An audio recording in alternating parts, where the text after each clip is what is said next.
जय हिंद, जय भारत, जय श्री राम।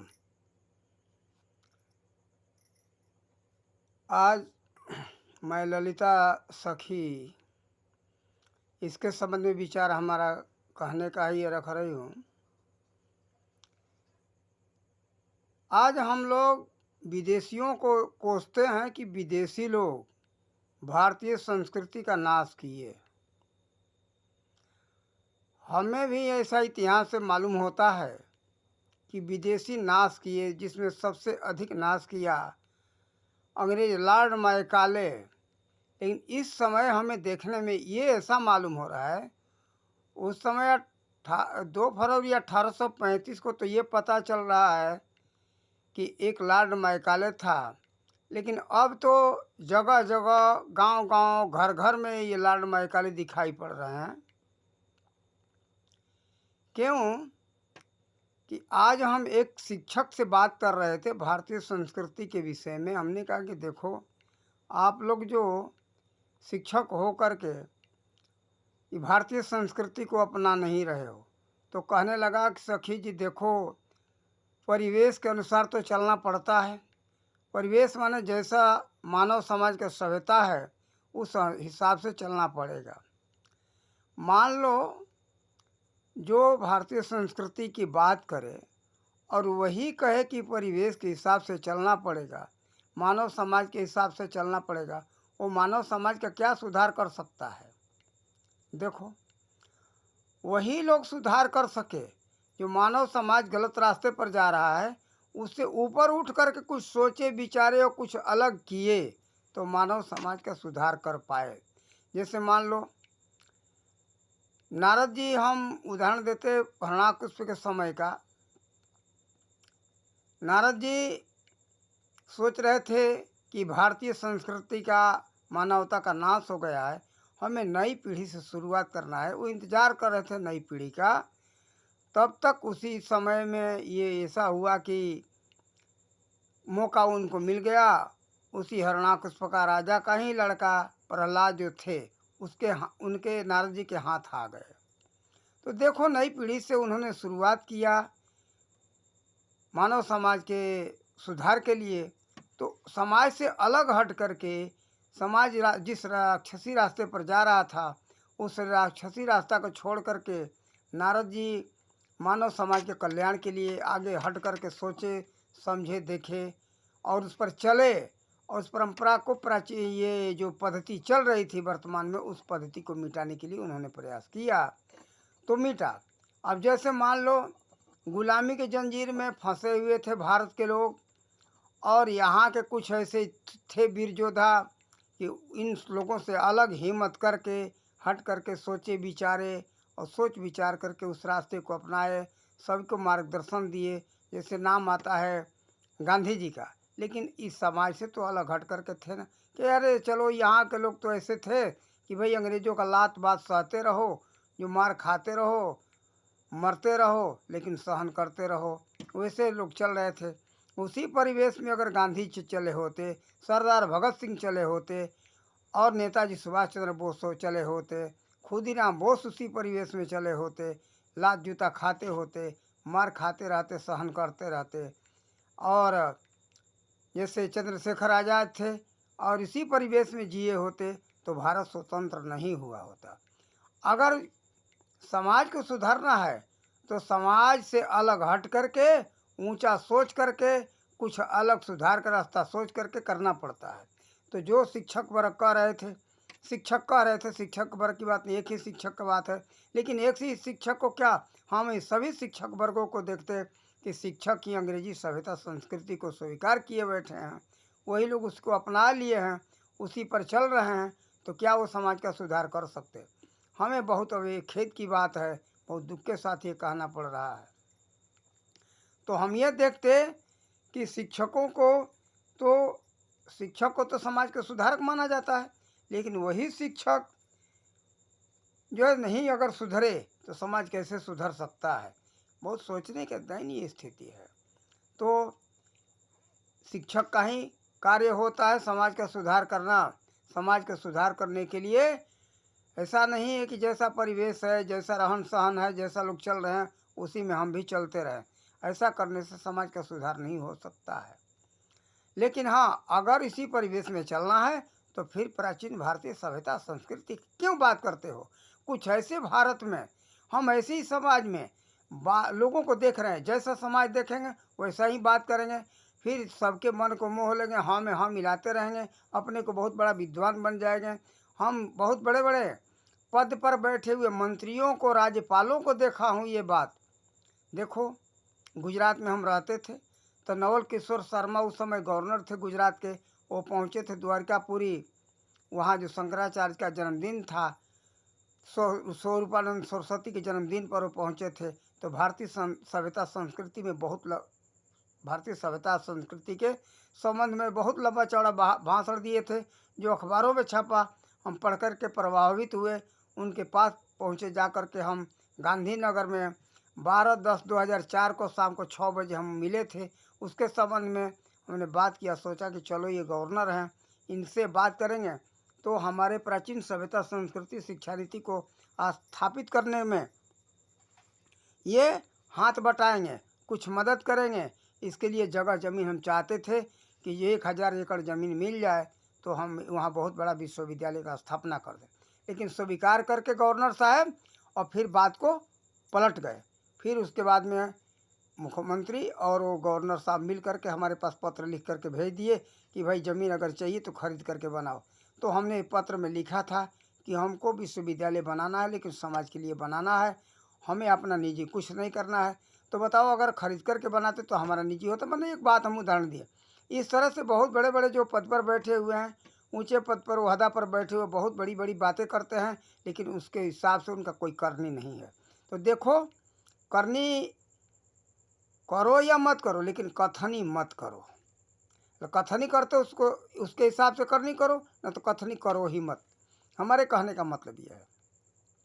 तो देखो, ये भारतीय सभ्यता संस्कृति यहाँ की जो ऊंची की कोटि की थी, आज देखो बहुत शर्म की बात है कि विदेश के लोग अपना रहे हैं। विदेशी आकर के भारत में पूजा पाठ करते, जप तप करते, भारतीय संस्कृति को अपना रहे हैं, लेकिन भारत के लोग ही ठोकर मार रहे हैं। और उससे क्या हानि है, ये क्या लाभ है, उस पर नहीं सोचते। और कहीं कहीं बात आता है तो अपने को बहुत बड़ा विद्वता दिखाने के लिए कि हम बहुत बड़े विद्वान हैं, अपनी विद्वता दिखाने के लिए बहुत लंबी चौड़ी बात भी करते हैं और भारतीय संस्कृति का गुणगान करते हैं, लेकिन भारतीय संस्कृति के अनुसार चलते नहीं। बहुत अफसोस की बात यही है। हम यही देख रहे हैं कि कैसे हमारे भारत का सुधार होगा।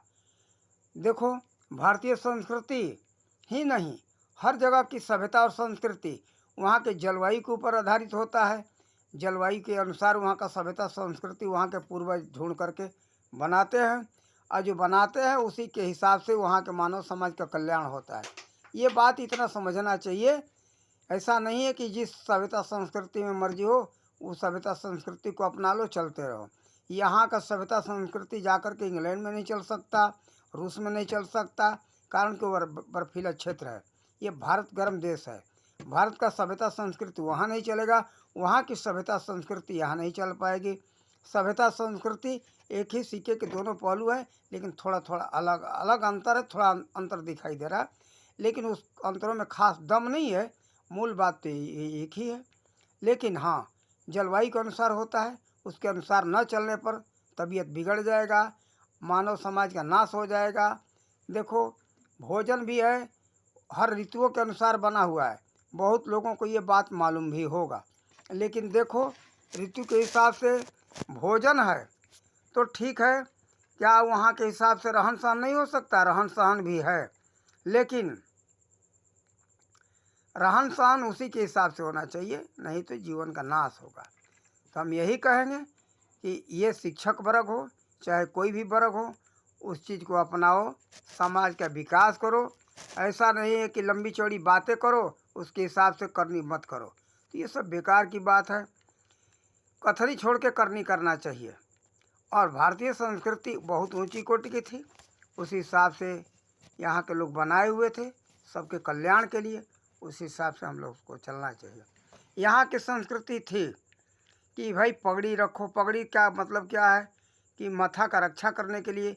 जो इंग्लैंड में जो है अंग्रेज लोग उसको हैट कहते, हैट पर रखते, अब वर्तमान में माथा की रक्षा के लिए, सिर की रक्षा के लिए यहाँ के लोग गाड़ी पर चलते हैं तो हेलमेट पहनते हैं। क्यों हेलमेट पहनते? सिर की रक्षा के लिए। सिर की रक्षा का कार्य ही था पगड़ी का, और दूसरा कोई कार्य नहीं था। सर्दी गर्मी बरसात और चोट से ये रक्षा करता है पगड़ी। साथ ही लंबी पगड़ी होती है, 56 गज की लंबी पगड़ी होती है। बहते हुए नदी में बहते हुए आदमी को जान बचाने का भी कार्य करता है। लेकिन हाँ, ये जो भी चीज़ें हैं शरीर के सुरक्षा के लिए है। तो यहाँ का हर कार्य रहन सहन वैज्ञानिक पूर्ण था। वैज्ञानिक दृष्टि से देख करके, उसको जांच परख करके, तौल करके यहाँ के पूर्वजों ने उसको स्थापित किया था। उससे हम लोगों को मुख नहीं मोड़ना चाहिए, नहीं तो हानि होगा। बिना जाने समझे लोग अपना लेते हैं, लेकिन अंत में परिणाम उसका बुरा होता है। मान लो इस समय का हम एक उदाहरण दे दें। आज किस नौजवान के पोता के अंदर खजुली नहीं है? सबको खजुली है। क्यों? कि ये गर्म कपड़ा पहनते, पैंट क्या करता है? ठंडा हवा को अंदर जाने नहीं देता है। तो ये है ठंडे देश का, ठंडे प्रदेश का पैंट है, जिससे कि ठंडा हवा अंदर न जाए। और यहाँ के लिए था कि पतला वस्त्र पहनो, धोती पहनो, जिससे हवा लगता रहे, शरीर में पसीना हो, सूख जाए, नमी न बने, नहीं तो चर्म रोग होगा। इस समय चर्म रोग हर व्यक्ति को है, हर नौजवानों को है। यही कारण है यहाँ के लिए जो है पतला ही वस्त्र चाहिए। भारत गर्म देश है। हाँ, जहाँ बर्फीला क्षेत्र है, जैसे बद्रीनाथ है, केदारनाथ है, वहाँ लेह लद्दाख है, और जैसे जम्मू कश्मीर में ऊपर चले जाओ बहुत काफ़ी ऊंचे पर, तो क्या है जैसे कि वहाँ बहुत काफ़ी बर्फ़ होता है। तो बर्फीले क्षेत्र के लिए गर्म कपड़ा उचित है। लेकिन हर ठंडे प्रदेश के लिए, गर्म प्रदेश के लिए उचित नहीं है। इसलिए हम सबको अपने स्वास्थ्य के दृष्टिकोण से भोजन वस्त्र का चुनाव करना चाहिए, वो ग्रहण करना चाहिए। ऐसा नहीं कोई ऐसा वस्त्र का भोजन का चुनाव करें जिससे हमारे शरीर का हानि हो। तो ऐसा वस्त्र भोजन किस काम का? बेकार का है, वो कोई काम का नहीं है।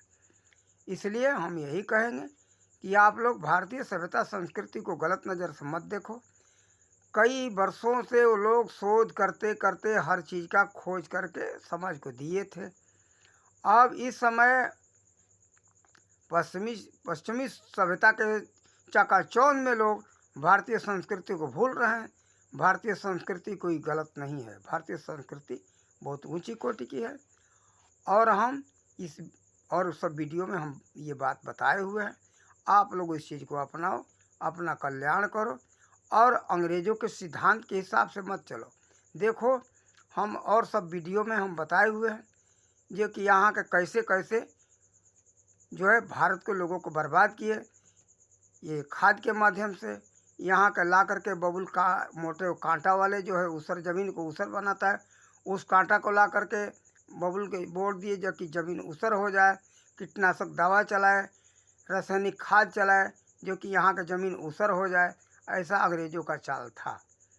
तो आप लोग इस चक्कर में मत पड़ो।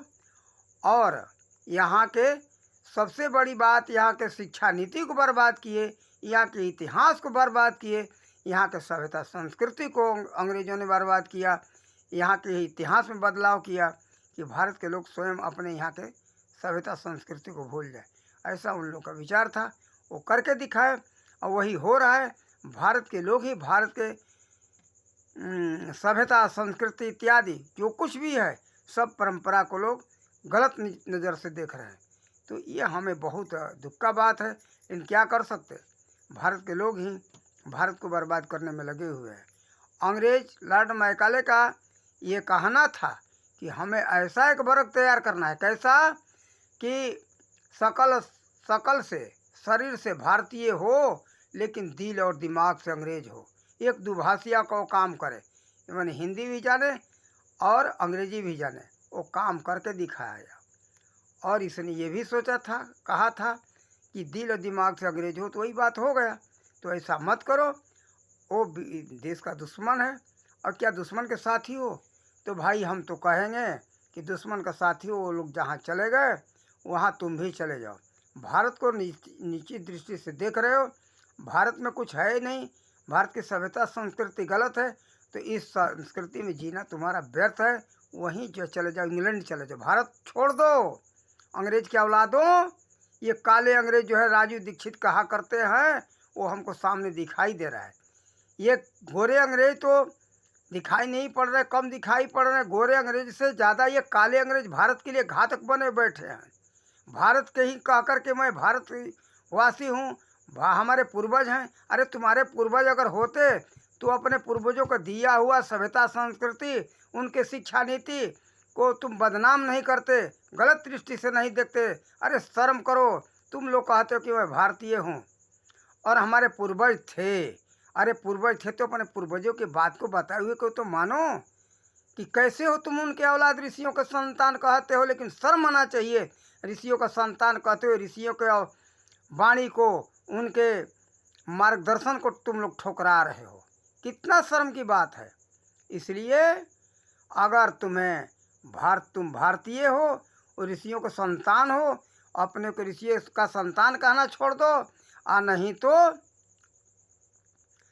ऋषियों का संतान कहते हो तो ऋषियों के सिद्धांत को अपनाओ, उनके शिक्षा नीति को अपनाओ, उनका सिद्धांत पर चलो, नहीं तो डूब मरो चिल्लू भर पानी में। अंग्रेजों से भी अधिक तुम लोग जो है ना, भारत के काले अंग्रेज, ऋषियों को संतान कहने वाले और अंग्रेज का काम कर रहे हो। इसलिए अगर कहते हो वास्तव में ऋषियों को संतान अपने आप को मानते हो, तो ऋषियों के मार्गदर्शन पर चलो, जो उनका मार्गदर्शन था उस मार्गदर्शन को अपनाओ, और नहीं तो भारत छोड़ो, काले अंग्रेजों उन गोरे अंग्रेजों के साथ में चले जाओ। हम यही के साथ, अब हमें बहुत दुख के साथ इस बात कहना पड़ता है, भारतवासी होकर के, और भारत के लोगों को हमें इस तरह की बात बोलना पड़ता है। लेकिन भारत का होते हुए भारत के जो है नीचा दिखाने के लिए हर समय काम करते रहते हो, इसलिए हमें दुख के साथ ये बात कहना पड़ता है। अब हम इसी वाणी के साथ अपने वाणी का विराम दे रहे हैं। जय श्री राम।